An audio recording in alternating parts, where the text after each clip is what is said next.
오늘 하나님께서 우리에게 주시는 말씀은 고린도후서 7장 10절 우리 한 절 말씀입니다. 고린도후서 7장 10절 말씀을 우리 다 함께 큰 목소리로 봉독하도록 하겠습니다. 시작. 하나님의 뜻대로 하는 근심은 후회할 것이 없는 구원에 이르게 하는 회개를 이루는 것이요 세상 근심은 사망을 이루는 것이니라. 아멘. 오늘 말씀의 제목은 후회 없는 근심입니다. 따라 하시겠습니다. 후회 없는 근심. 여러분, 바다의 최강자, 최상위의 포식자가 어떤 생물인지 아십니까? 바로 범고래라고 합니다. 이 범고래는 길이가 한 10m 정도 되고요, 무게도 한 10톤 정도 나간다고 합니다.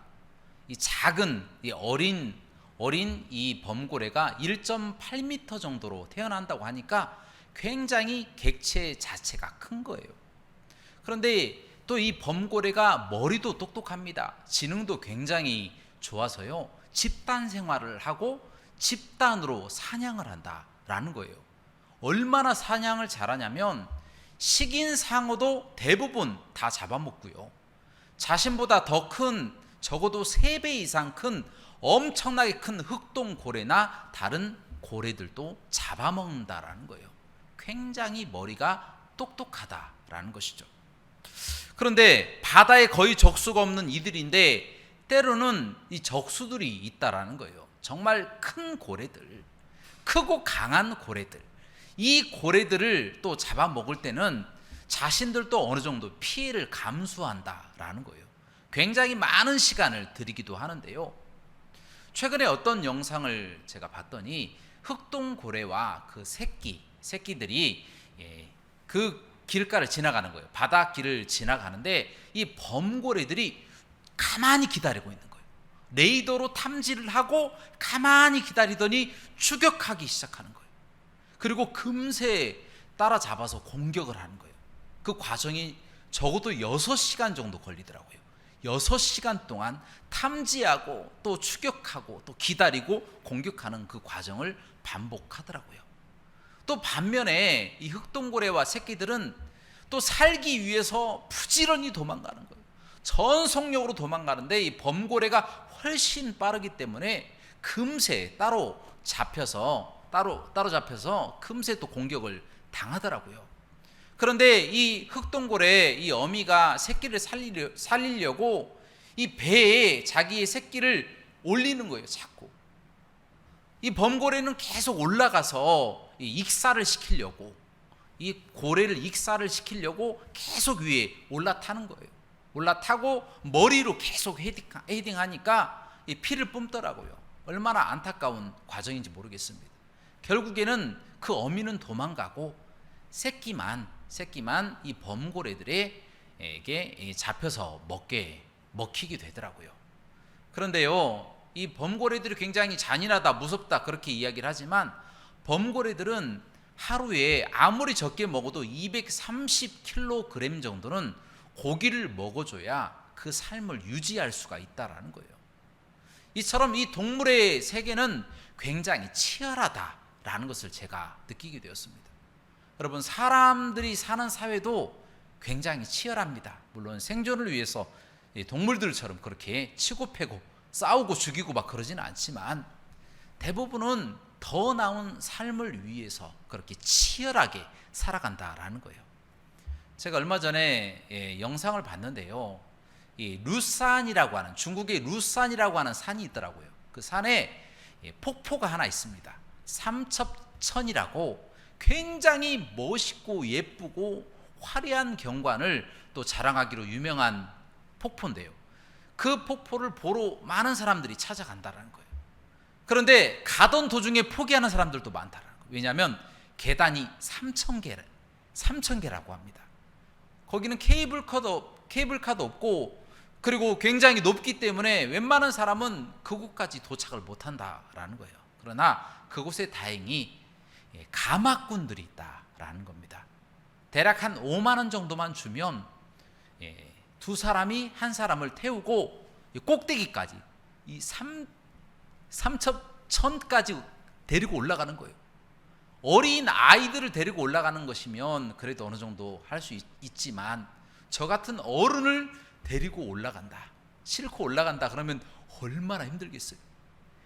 제가 봤더니 이 등부터 시작해서 목까지 그냥 온통 다 근육입니다. 그리고 온통 다 굳은 살로 박혀 있는 것을 제가 보게 되었습니다.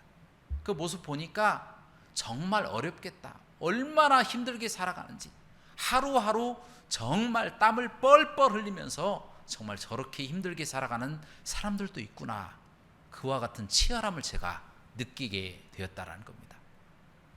여러분은 지금 치열하게 살아가고 계십니까? 여러분의 삶은 안녕하십니까? 제가 그렇게 묻고 싶습니다.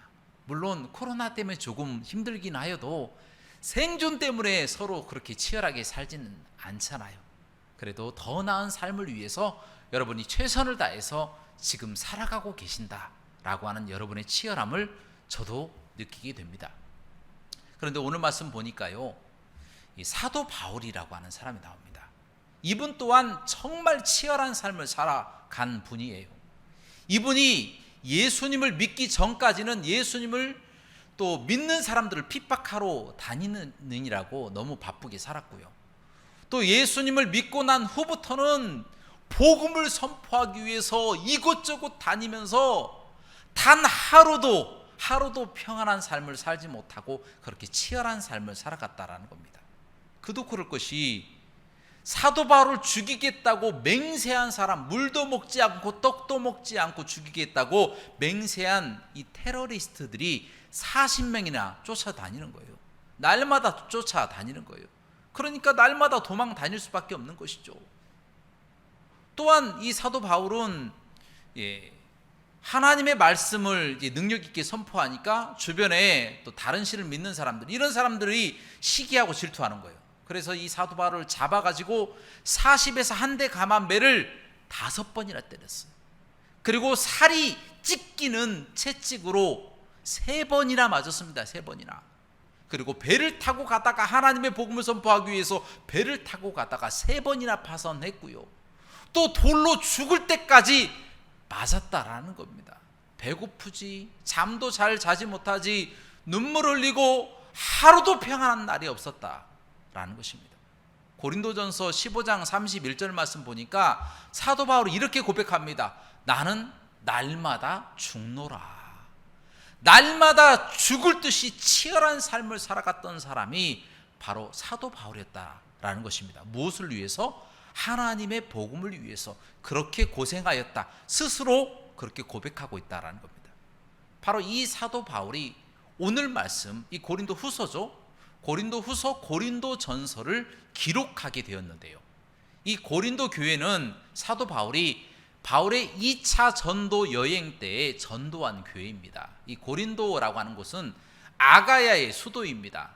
인구는 대략 한 65만 명 정도 되는데요, 항구 도시였어요.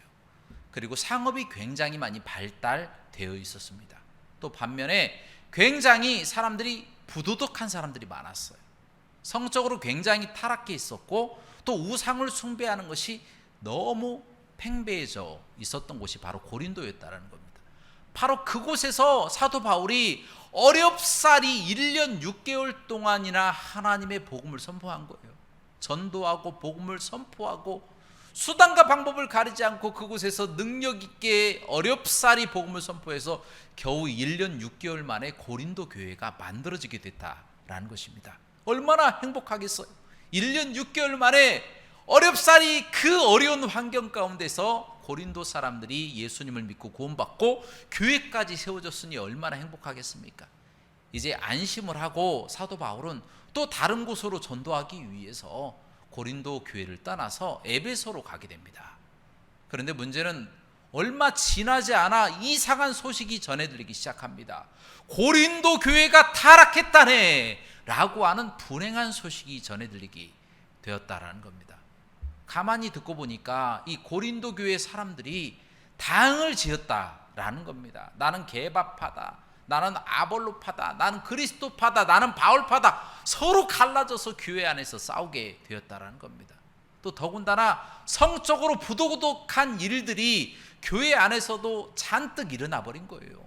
사람들은 교회 안에서 우상 숭배를 해도 떳떳하게 교회를 다니고 있고요. 또 많은 사람들이 이단에게 미혹되어서 또 교회 질서가 다 무너져 버려 있다라고 하는 슬픈 소식을 전해 듣게 되었다라는 거예요. 그래서 사도 바울은 이거 안 되겠다 해서 아주 급하게 편지를 보내서 징계 받을 사람들은 당연히 징계를 받아야 되고 교회의 질서를 확립하고 이단은 쫓아내고 싸움은 그치라 라고 책망하면서 아주 엄중한 목소리로 편지를 써서 보낸 내용이 바로 고린도 전서다라는 것입니다. 그런데 문제는 이 고린도 전서의 편지를 써서 보냈는데 고린도 사람들이 변화돼야 되잖아요. 회개하고 주님께 돌아와야 되잖아요.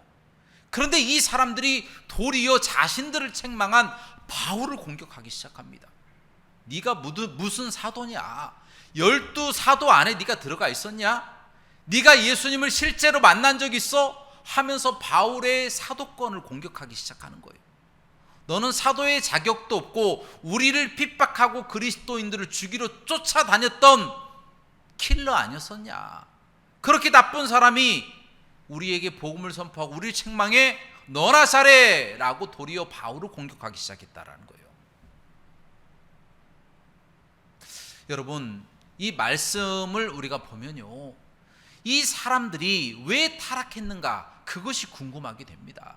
이 사람들은 두 부류로 갈라졌는데 한 부류는요, 아직도 예수 믿기 전에 고린도의 그 퇴폐적인 문화에서 벗어나지 못한 사람들이 한쪽 부류였다라는 겁니다. 그들은 교회에 다니면서도 아직도 음란을 잊지 못한 거예요. 아프로디테 그 신전에서 그 사제들과 함께 음행을 저지르면서 술 먹고 방탕한 그 세월을 잊지 못한 겁니다. 그래서 여전히 교회에 다니면서도 똑같이 음행을 하면서도 여전히 이렇게 교회 다니면 안 돼 라고 반문하고 있는 겁니다. 여전히 우상 숭배하면서도 하나님도 믿고 우상도 숭배하고 다 같이 하면 되지 뭐, 이렇게 생각하는 사람들이, 퇴폐적인 문화를 갖고 있었던 사람들이 한쪽 부류였다라는 겁니다. 또 다른 쪽 부류는 뭐냐면, 예수님의 피가 강력하지만 그 피가 조금 부족한 것 같아. 율법을 조금 더해서 우리가 구원받아야 돼. 아니면 어떤 사람들은 완벽하게 예수님도 필요 없어, 우리가 열심히 선행을 하다 보면 구원받을 수도 있는 거지. 이렇게 해서 율법주의자와 쾌락주의자로 이 두 부류가 나뉘어서 바울을 공격하고 바울을 강하게 반대했다라는 것입니다. 여러분, 그 소식을 들었으니 얼마나 사도 바울의 마음이 아팠을까요? 여러분, 그렇다면 얼마나 하나님을 경외하고 어렵사리 예수 그리스도를 믿고 구원받았고 교회까지 세워져서 하나님의 복음을 듣고 변화되었던 사람들이 어떻게 순식간에 바울이 떠나자마자 얼마 지나지 않아서 이들이 마음이 변해버렸던 것일까요? 왜 순식간에 이들이 타락할 수밖에 없었던 것일까요? 그 이유는 단도직입적으로 말씀드립니다. 고민이 없었기 때문이에요. 고민. 그 고민은 바로 어떤 고민이냐? 하나님의 뜻대로 하는 근심과 고민, 이 치열함, 이것을 잊어버렸기 때문이다 라는 것입니다. 여러분, 고린도 교회는 그 어떤 교회보다 부자 교회였어요. 상업 도시에 있었던 교회였기 때문에 사람들 자체가 부유하게 잘 살았다, 부자 동네였다라는 겁니다. 물질의 부족함이 없는 거예요. 또 이 사람들에게서 기적이 너무 많이 일어납니다. 은사가 수도 없이 쏟아지는 거예요. 사랑의 은사, 가르침의 은사, 봉사의 은사, 전도의 은사, 병 고치는 은사 등 수없이 많은 은사들이 다 쏟아져 내려온 거예요. 그러니까 은사에도 부족함이 없습니다. 또 이들은 아테네보다는 조금 못하지만 고린도는 헬라 철학에 굉장히 능통한 사람들이 많았어요. 그래서 본인들이 배우려고 마음만 먹으면 어디 가서든지 모든 교육과 그리고 지식을 습득할 수가 있었다라는 겁니다. 지식에도 부족함이 없던 사람들이 바로 고린도 교회에 있는 사람들이었습니다. 그런데 바로 이것이 문제였어요. 부족함이 없는 환경, 자신들이 마음만 먹으면 모든 것을 알 수 있는 이 환경 때문에 그들은 하나님의 뜻대로 하는 근심을 할 수가 없었다라는 거예요. 하나님의 뜻대로 하는 근심, 치열함이 없는 거예요. 경쟁의식도 없는 거예요. 하나님이 나에게 주시는 이 귀한 말씀에 대한 근심과 고민을 하지 않고 그냥 되는 대로 좋은 게 좋은 거지 뭐. 모든 삶이 다 이런 식으로 다 바뀌었다라는 거예요. 그래서 예배 드리고 난 다음에 또 바로 집에 가서 아프로디테 신전에 가서 또 음행하는 거예요. 또 술 취하고 방탕하면서 그곳에서 범죄하다가 교회에 나오는 거예요. 아무리 그래도 누구도 책망하는 사람이 없습니다.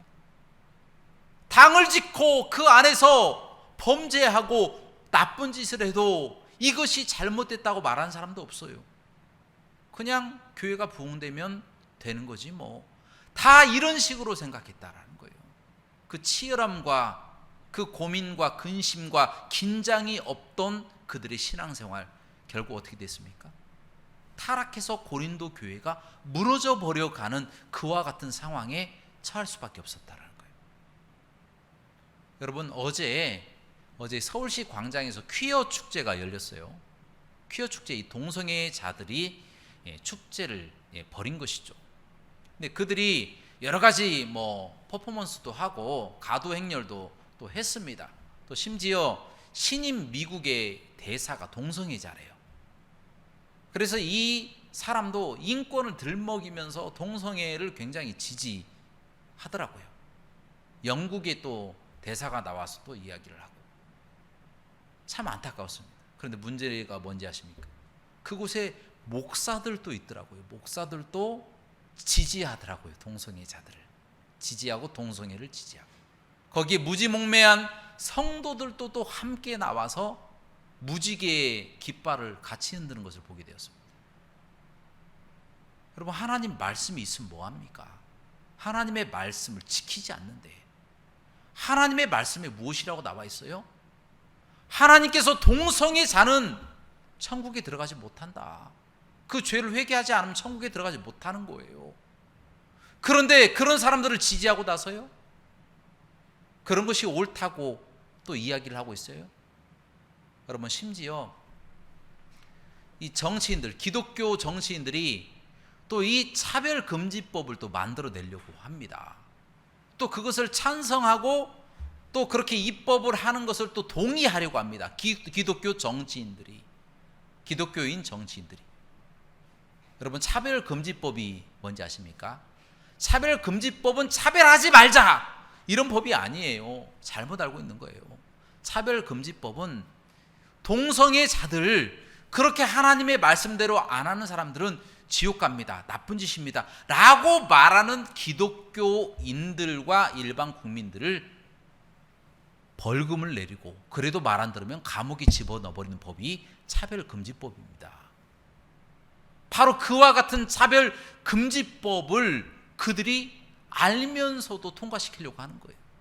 모르면서 통과시키려고 하면 아, 그렇습니까? 라고 이야기할 수 있지만, 그게 아니라 알면서도 그들이 그 법을 통과시키려 하고 있다라는 겁니다. 얼마나 사악합니까? 여러분, 동성애자들이 이제는 입양까지 하려고 한다라고 합니다. 아니, 남자 둘이 아이를 또 입양해서 부부로 자녀를 또 키운다라는 거예요. 그러면 그 자녀가 어떻게 되겠습니까? 또 동성애자가 되는 거예요. 이 얼토당토 없는 일이 우리 나라에서 벌어지려고 하고 있다는 거예요. 또 그것을 WCC나 NCCK, 세계 기독교 교회 협의회, 또 우리 한국 기독교 교회 협의회에서 동성애를 또 인정을 하고 그것을 좋아한다라는 거예요. 지지하고, 또 종교 다원주의를 또 이야기를 하면서 불교도 구원 있고, 이슬람도 구원 있고, 힌두교도 구원 있고, 우리도 구원 있고, 타종교의 구원이 있다는 것을 인정하자, 서로 싸우지 말자, 이렇게 또 이야기를 하고 있다라는 거예요. 여러분, 이렇게 내버려 두면요, 금세 우리나라 교회도 고린도 교회가 돼버릴 수가 있다라는 거예요. 여러분, 이렇게 바울의 편지를 받고 고린도 교회가 더 난리가 나버렸잖아요. 도리어 자신들을 책망한 바울을 공격하는 거예요. 그렇게 공격할 때 바울이 어떤 대처를 했습니까? 그냥 포기를 하고 고린도는 이제 안 되겠구나, 포기를 하고 내버려뒀습니까? 아니면 그들에게 맞는 복음을 따로 만들어서 증거를 했습니까? 그들 눈높이에 맞는 교육, 그들 눈높이에 맞는 동성애 오케이, 음행 오케이, 술 취하고 방탕하고 우상 숭배하는 것 오케이, 그렇게 했겠습니까?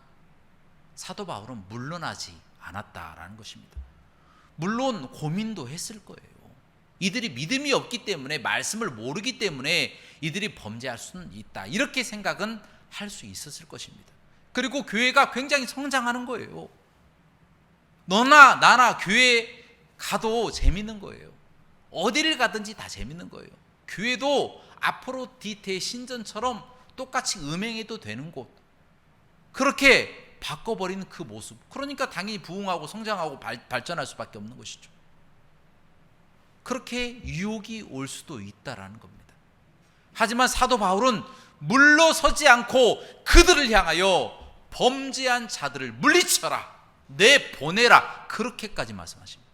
내보내고 교회의 질서를 바로 세우고 술 취하거나 방탕하지 말고 온전히 주의 말씀을 따라 행해라, 이렇게 계속해서 편지를 보내게 됩니다. 더 강하게 오는 거예요. 반대가 더 강하게 그들이 저항하는 거예요. 그래도 계속해서 눈물을 흘리면서 고린도 교회에 편지를 보낸 결과 어떻게 되었습니까? 그 강팍한 사람들, 그 음란하고 또 세상에 빠지고 또 술 취하고 방탕하며 우상 숭배하고 당을 짓고 하나님의 마음을 아프게 했던 고린도 사람들이 변화가 된 거예요. 변화가 되어서 그들 또한 사도 바울처럼, 사도 바울이 다메섹에서 눈물을 흘리고 예수님을 만나고 회개하잖아요. 고린도 교회 사람들도 똑같이 눈물을 흘리고 회개하고 드디어 하나님의 품으로 돌아오게 되었습니다. 그래서 그들이 하나님의 말씀대로 오늘 고린도후서 7장 10절 말씀처럼 정말 회개할 것이 없는, 후회할 것이 없는 구원에 이르는, 회개를 이루게 하는 하나님의 놀라운 역사가 그 교회 가운데 나타나게 되었다라는 것입니다. 사랑하는 여러분, 이처럼 근심이 반드시 나쁜 것은 아닙니다. 하나님의 뜻대로 하는 근심과 갈등, 분쟁, 이와 같은 것들은 우리가 늘 해야 하는 것이다라는 거예요. 주의 말씀대로 어떻게 하면 주님의 뜻대로 살아가겠습니까? 주님의 말씀대로 살려면 어떻게 해야 됩니까? 스스로 고민과 근심을 만들어내는 사람들, 이런 사람들을 하나님이 기뻐하신다라는 것입니다. 그것이 당연히 우리가 해야 하는 일이다라는 것입니다. 혹시 지금 여러분 예수님 때문에 힘드십니까? 예수님 믿는다고 가까운 사람들로부터 이렇게 왕따를 당하십니까? 따돌림을 당하십니까? 혹시 예수님 믿는 것 때문에 직장에서 고민하고 힘드십니까? 그렇다면 여러분 감사하시기 바랍니다. 여러분을 하나님께서 바울처럼 귀한 도구로 지금 사용하고 계신다는 것을 느끼시기 바랍니다. 여러분들을 통해서 고린도 교회가 바울을 통해서 변화된 것처럼 여러분을 통해서 여러분과 여러분의 주변을 지금 변화시키고 계시는 거예요. 세상은 내버려두면요 계속 썩어가고요, 세상은 내버려두면 계속 어두워져만 갑니다. 그곳에는 반드시 소금과 빛과 같은 존재가 있어야 됩니다. 근심거리가 돼야 돼요. 세상의 근심거리가 돼야 돼요. 교회를 향하여 왜 이렇게 편협하냐, 교회를 향하여 왜 이렇게 사랑이 없고 자비가 없냐라고 이야기했을 때에 우리는 예수 그리스도의 사랑을 받아들이기 때문이다. 이 사랑은 모든 사람을 다 사랑하시지만 죄인을 더욱 죄인으로 만드는 것을 우리는 인정하지 않는다라는 것. 세상의 고민과 근심, 동성애를 천국까지 못하는 죄다라고 말할 수 있는 용기, 세상의 근심이 되는 용기가 우리에게 필요하다라는 겁니다. 그럴 때 하나님께서는 결국에는 그 사람들을 통하여 세상을 변화시키는 거예요. 동성애로 가득한 그 세계가 정말 하나님의 말씀대로 올바로 바뀌고 돌아오게 되어진다는 겁니다. 사랑하는 여러분, 그러므로 열심히 근심하며 살아갑시다. 단 세상 근심은 사망을 이루는 것이지만 하나님의 뜻대로 하는 근심은 후회할 것이 없는 구원에 이르게 하는 회개를 이루는 것이다 라고 하는 말씀을 기억하면서 늘 하나님의 뜻대로 하는 열심, 그 열심을 다하여 근심하는, 영적인 근심하는 저와 여러분들 되시길 주님의 이름으로 축원합니다. 함께 기도하시겠습니다. 사랑과 은혜가 풍성하시고 자비로우신 하나님 아버지, 우리가 세상에 살아나가면서 세상 사람들에게 좋은 게 좋은 것이다, 또 세상 사람들과 어울리면서 이렇게 하는 것이 그들에게 부담도 안 되고 좋은 게 아닌가, 이렇게 생각하며 세상에 휩쓸리며 살아갈 때가 많이 있습니다. 우리의 정체성을 잃어버릴 때가 많습니다. 하나님 아버지께서 붙잡아 주셔서 이제 우리가 세상의 근심이 되게 하시고, 하나님 그리하여 결국에 이 근심은 회개를 이루게 하시고 회개는 구원에까지 나가게 하셔서 세상 사람들의 영혼을 구원하게 될 줄로 믿습니다. 우리가 결코 이 일을 두려워하지 않도록 인도하시고 늘 영적인 근심을 그치지 않도록 인도하여 주시옵소서. 모든 영광 하나님께 돌리기를 원하며 예수 그리스도 이름으로 간절히 기도합나이다. 아멘.